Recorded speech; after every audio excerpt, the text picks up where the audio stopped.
함께 기도드리겠습니다. 하나님, 주님의 빛과 함께 하루를 시작하게 하심을 감사드립니다. 저희가 빛의 자녀로 오늘도 충실한 한날이 되게 하옵소서. 진실함의 영혼으로 진실의 빛을 드러내게 하옵소서. 충성하는 영혼으로 이를 세우는 토대가 되게 하옵소서. 기쁨의 마음이 가득 채워진 밝은 얼굴로 오늘을 살아가게 하옵소서. 감사의 마음으로 감사를 주변에 전염시키는 복된 생활이 되게 하옵소서. 경건한 영혼으로 예배자의 삶이 계속 이어지게 하옵소서. 평상에 있는 사랑하는 환우들을 붙잡아 주옵소서. 주님의 은혜와 긍휼을 기다리오니 환우들이 오늘도 치유의 손길을 경험하게 하시고 주 안에 거하게 하시며 희망을 주님께 두는 복 있는 날 되게 하옵소서. 나아지게 하옵소서. 온전케 되게 하소서. 잘못된 모든 부분들이 치유되게 하옵소서. 어떤 형편에 있든지 주님 놓치지 않게 하시고 가정에서 병원에서 오직 하나님의 손길을 경험하는 한날이 되게 하옵소서. 옆에서 기도하시는 식구들 붙잡아 주셔서 가족들이 예수님 안에서 서로에게 힘이 되게 하시고 용기 주게 하시고 모든 여건들을 안정되도록 성령께서 주장하여 주시옵소서. 자녀들 하나님께 내어 맡깁니다. 복 있는 자녀들로 이 땅을 살게 하옵소서. 하나님을 영화롭게 하는 자녀들이 되게 하옵소서. 하나님의 기쁨으로 살아가는 자녀들이 되게 하옵소서. 맡겨진 역할들 하나님께서 주시는 능력으로 잘 감당하게 하시고 어떤 시간 어떤 자리를 보내든 한국에서든 외국에서든 하나님의 사람으로 빛을 발할 수 있게 하옵소서. 어린 자녀들 무럭무럭 잘 자라가게 하시고 공부하는 자녀들 예수님 안에서 희망을 품고 공부하여 다음 단계를 준비할 수 있는 지혜가 있게 하옵소서.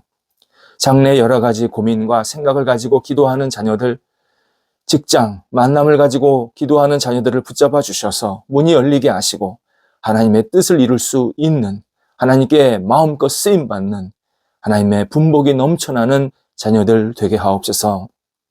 자녀들이 각기 맡겨진 자리에서 충성스럽게 아름답게 세워지게 하셔서 열매가 있게 하시고 하나님의 주시는 복된 은혜가 넘치게 해주셔서 어린 영혼서부터 장성한 영혼에 이르기까지 하나님을 경외하기에 어려움이 없도록 하나님의 자녀로 이 땅을 승리하며 살아갈 수 있도록 함께 하옵소서. 결혼을 앞둔 자녀들 준비하고 있습니다. 함께 하셔서 복 있는 시간 되게 하시고 마음이 하나 되게 하시고 믿음의 가정, 은혜의 가정으로 세울 수 있는 열정으로 채워지게 하옵소서.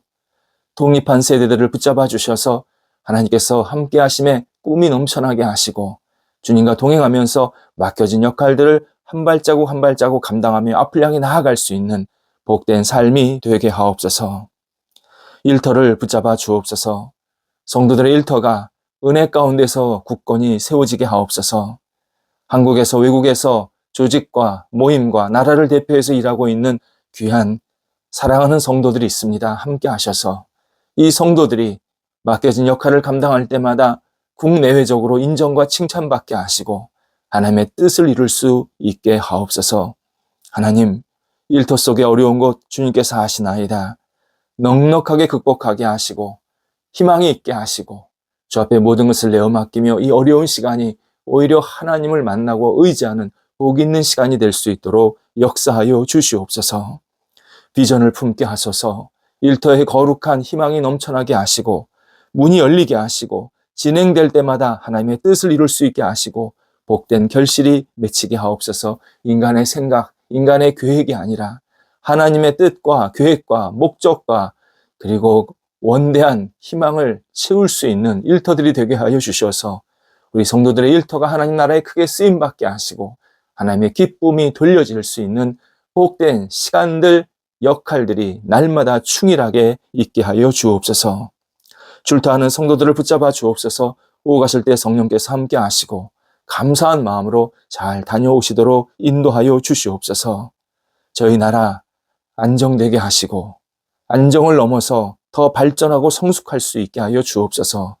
하나님, 은혜와 공의를 베풀어 주셔서 국민들이 맡겨진 자리에서 최선을 다하게 하시고 지도자들이 국민들을 사랑하고 하나님을 경외하는 마음으로 맡은 바 역할을 감당하게 하여 주셔서 우리 대한민국이 하나님의 기쁨이 되게 하시고 하나님의 나라를 확장시키는데 거룩히 쓰임받게 해주시고 5대학 6대주의 주의 말씀을 전하는 선교의 국가 되게 하시고 복음의 민족 나라가 되게 하여 주셔서 대한민국을 통해서 하나님 더욱더 영광을 거두어 주시옵소서.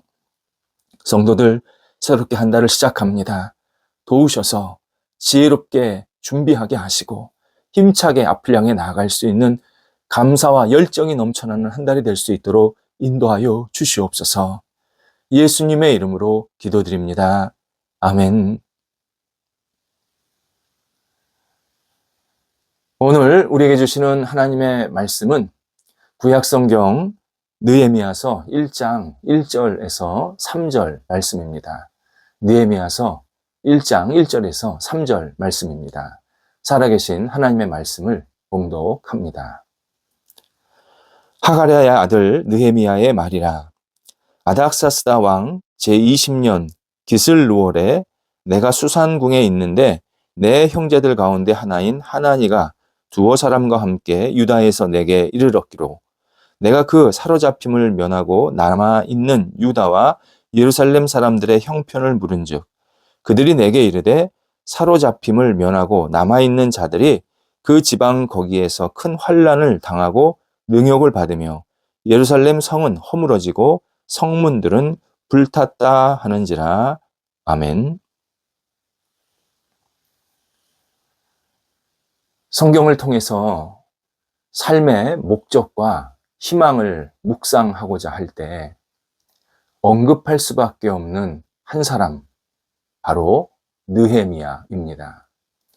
성경에는 여러 사람을 우리가 생각하고 그 사람의 생각과 행동을 함께 따라갈 필요가 있지만 느헤미야도 그 가운데 한 사람이고 굉장히 중요한 인물입니다. 의미 있는 삶을 살려는 신앙인은 느헤미야서를 깊이 음미하는 시간이 필요합니다. 하지만 지금 세아 새말에서는 두 번에 걸쳐서 느헤미야서를 간단하게 묵상하려고 합니다. 느헤미야는 주전 450년경, 대충 그 정도 되는 겁니다. 450년경 실존했던 인물입니다. 유대 나라, 북쪽은 이스라엘이라고 그러고 남쪽을 유대 나라라고 했는데 그 남쪽 유대 나라의 수도 예루살렘 재건을 위해서 헌신한 신앙인입니다. 주전 587년입니다. 유대 나라, 남쪽에 있는 유대 나라가 무너지고 몰락하게 되는데 그 주모자가 바벨론입니다. 바벨론은 유대 나라의 심장부인 성전, 그 성전을 완전히 무자비하게 회파합니다. 유대 민족이 성전을 얼마나 아끼고 소중히 여기는 줄 알고 일부러 더 끔찍하게 파괴합니다. 그 파괴한 장면들은 우리의 상상을 초월합니다. 그리고 난 후 예루살렘을 둘러싸고 있는 성벽, 보통 예루살렘 성벽, 이 성벽, 이것도 산산조각 냅니다. 예루살렘 성벽은 성전만큼은 아니었지만 유대인들이 자신들을 너무나도 소중히 여기는, 그리고 하나님이 우리를 보호하신다라는 그러한 상징적인 의미를 가진 구조물이었습니다. 그러니까 단순히 예루살렘 성을 빙 둘르고 있는 이 벽이 하나의 보호막이 아니라 하나님이 우리와 함께 하신다, 우리를 보호하시고 지키신다라는 아주 중요한 상징물로 이 예루살렘 성벽을 오랫동안 받아들이게 되었습니다.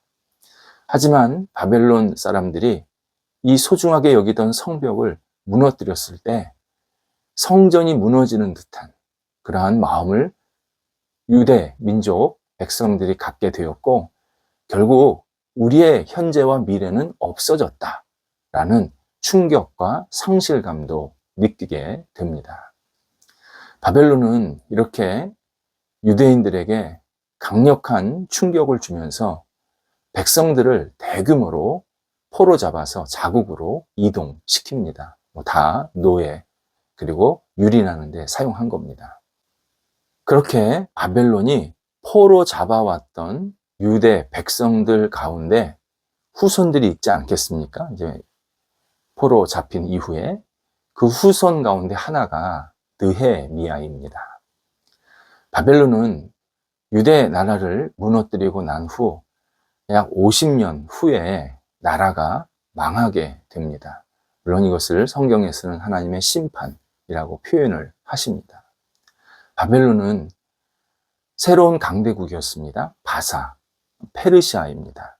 그 페르시아와의 전쟁에서 패배를 하게 되었고, 그 페르시아가 바벨론이 가지고 있던 유대 민족뿐만 아니라 다른 백성들, 그리고 바벨론이 장악하고 있던 위성 국가들, 보통 종속 국가 그렇게 표현하지 않습니까?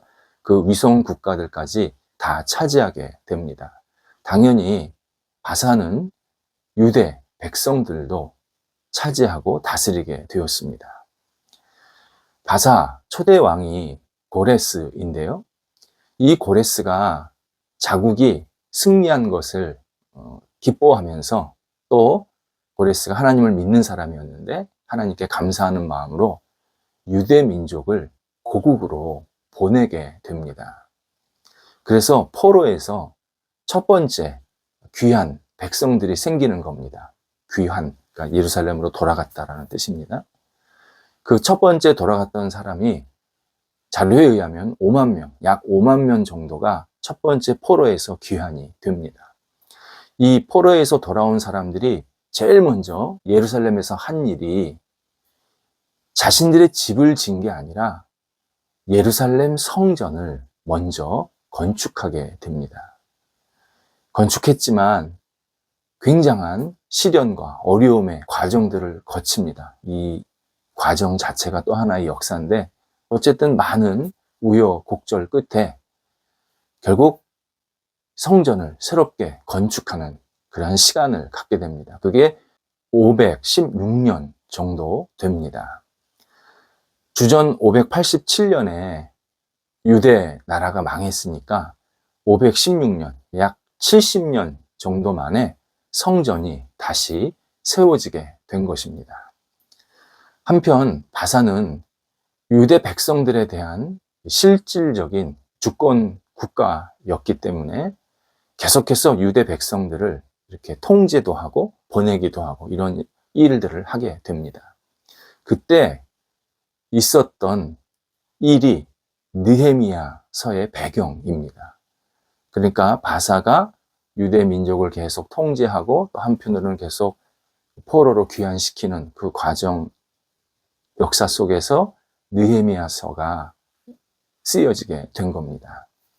느헤미야는 바사 왕 6번째 왕이었습니다. 아닥사스다의 술관원이었습니다. 술관원, 그러니까 왕이 먹는 술을 총 관리하는 책임자라는 뜻입니다. 당시 술관원은 음식관원과 함께 아주 막강한 역할, 그리고 충실한 사람만이 감당할 수 있었던 역할이었습니다. 왕이 초청한 귀빈들이 많이 있었는데, 그때마다 그 개별적인 상이죠. 그러니까 왕이 평소 때 먹는 그 상, 그리고 왕이 일반 공식적인 자리에서 잔치하는 그 상에 올라가는 모든 음료를 점검하는 역할을 하게 됩니다. 우리 역사 책에서 보면 미리 한번 왕이 먹기 전에 음식을 먹지 않겠습니까? 독이 들었는지, 간이 맞는지, 이게 왕이 좋아하는 스타일인지 이런 걸 다 확인하게 되는데, 술관원이 바로 왕과 그 왕 귀빈들이 먹는 그 음료를 먼저 먹고 점검하고, 그리고 입에 맞는지를 다 확인하는 중요한 자리였습니다. 그래서 자료에 따르면 술관원은 왕궁에서 최고 직위에 속했고 왕에게는 특별한 신뢰를 받는 자리였습니다. 나아가 왕 옆에서 왕의 판단과 통치 행위를 도와주는 책사, 참모 자리까지 그러한 역할을 하게 됩니다. 탐욕을 가지면 한없이 탐욕을 채울 수 있는 자리이고, 잘하면 주변 사람들에게 최고의 존경을 받는 자리였습니다. 그런데 느헤미야가 전혀 다른 일로, 다른 역할 때문에 깊은 고뇌를 하게 됩니다. 오늘 본문에 의하면 느헤미야는 유다 땅을 한 번도 가보지 못했지만 조상의 나라, 자신의 나라, 고향으로 생각하면서 그 예루살렘과 유다 나라에 대해서 관심이 많았다라는 사실을 알게 됩니다. 그래서 2절에서 느헤미야는 자신의 동생 하나니와 그 하나니 동료 몇 사람을 유대 땅 그리고 예루살렘을 좀 보고 와라. 어떤 일이 생겼는지 확인 좀 하라. 그렇게 정황을 살펴보고 오라고 부탁을 한 겁니다. 그리고 하나니와 그 동료들이 보고 온 겁니다. 3절에 의하면 이 하나니와 동료들이 유대 땅과 예루살렘을 보고 나서 심각한 어려움이 있다라는 사실을 알려줍니다. 포로에서 돌아왔던 그 유대 일부 백성들이 여전히 큰 환난을 당하고 있고 주변 사람들에게 능욕을 받고 있고 예루살렘 성은 완전히 허물어져서 성문들은 불타고 방치되고 있었다라고 설명합니다. 비록 성전, 예루살렘 성전은 다시 세워져서 온전하게 복구가 됐지만 마치 흉가가 된 시골집에 이 무너진 흙담처럼 예루살렘 도시를 둘러싸고 있는 이 성벽은 여전히 회파되고 완전히 망가져서 방치되고 있다라고 보고를 한 겁니다. 이에 느헤미야는 하나님 앞에서 금식하면서 통곡하고 간절히 기도하는 시간을 갖게 됩니다. 느헤미야는 술 관원으로서 자기 역할만 잘하면 아무런 문제가 없는 상황이었습니다. 술 관원만 잘 감당하면 존경받고 칭찬받고 그리고 사람들에게 신뢰도 받을 수 있는 그런 넉넉한 그런 시간 역할들이 계속 준비되고 있었던 겁니다. 그렇게 실제로 느헤미야는 인정받고 있었습니다. 하지만 그의 관심이 자신의 영예에 있지 않았습니다. 그는 자기 일에 만족하며 습관적으로 살고 있지 않았습니다. 아침에 일어나서 정해진 순서와 방법대로 마실거리를 점검하고 왕의 상을 진상하면 그렇게 왕한테 밥을 드리면 그리고 먹을 것을 드리면 마실 것을 드리면 아무런 어려움이 없는 그런 안정된 상황이었습니다. 더욱이 누가 그에게 유다와 예루살렘에 대해서 신경 좀 쓰세요. 말한 사람도 아무도 없었습니다. 그렇게 하라고 강요한 사람 없었습니다. 그런데 느헤미야는 자기가 하는 이 일보다 하나님이 자신에게 주신 이 무엇인가 목적과 그리고 관심이 분명히 그의 영혼 속에 들어가 있었던 겁니다. 하나님께서 은혜를 주시지 않은 게 아니라 유다 백성들에게요. 그 은혜를 전달해주는 통로가 부족한 것이다. 예레미야가 깨달은 겁니다. 이에 자신이 하나님의 뜻을 이루고 하나님의 은혜를 사람들에게 전달해주는 통로가 되고자 하는 그러한 관심으로 충만하게 됩니다. 사실 이 관심은 느헤미야 자신에게는 어떤 이익이나 도움이 되지 못합니다. 오히려 고민만 생기게 만들었고 고뇌만 생기게 만들었습니다. 실질적인 물질이나 어떤 명예나 전혀 자기한테 오지 않았습니다. 하지만 그는 하나님의 약속을 이루기 위해서는 자신이 무언가 역할이 있다. 내가 어떤 목적을 가지고 어떤 희망을 가지고 이 일들을 할 수 있는 그러한 역할이 있다. 이 간절함이 있었습니다. 하나님은 이미 자신과 유대 민족에게 은혜와 사랑을 베풀고 계시는데 내가 어찌 내 자리에서만 이렇게 만족하고 있을 것인가? 근본적인 질문을 가지고 있었습니다.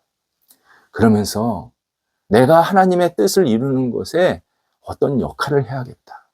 하나님이 지금 우리 유대 민족에게 자신에게 어떤 사랑과 은혜를 베풀고 계시다라는 이 진실을 사람들에게 알려주는 통로가 되어야겠다.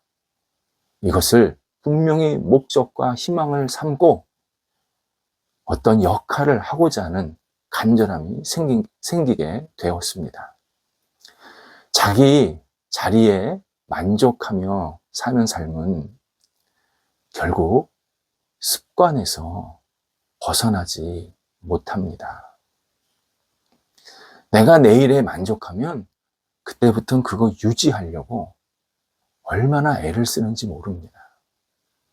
그러나 하나님의 뜻이 이루어지기를 기대하면서 내 삶을 그 뜻을 이루는데 헌신하기 시작하면 내 관심이 완전히 달라집니다. 내 관심이 하나님이 기뻐하신 일을 하게 합니다. 내 관심이 나의 어떤 안일함이나 편안함이 아니라 내게 주신 이것을 통해서 어떻게 하나님의 은혜와 하나님의 뜻과 하나님이 기뻐하시는 이 사랑을 사람들에게 전할 수 있을까?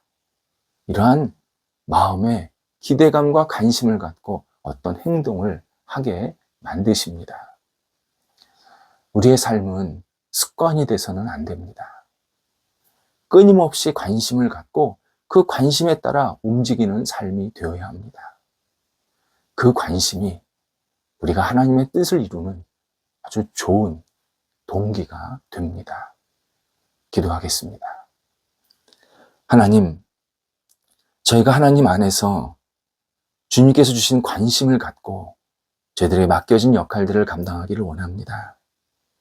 저희에게 주신 삶의 자리에 그냥 푹 빠져서 만족하는 것이 아니라 하나님이 주시는 희망, 목적을 품고 앞을 향해 나아갈 수 있는 새로운 삶이 시작되게 하옵소서. 하나님, 진정한 만족을 위해서, 진정한 감사를 위해서, 진정한 관심을 이루는 것을 위해서 저희들이 마음껏 쓰임받게 하시고 하나님을 기쁘시게 하는데 앞장서는 저희가 될 수 있도록 인도하여 주옵소서. 예수님의 이름으로 기도드립니다. 아멘.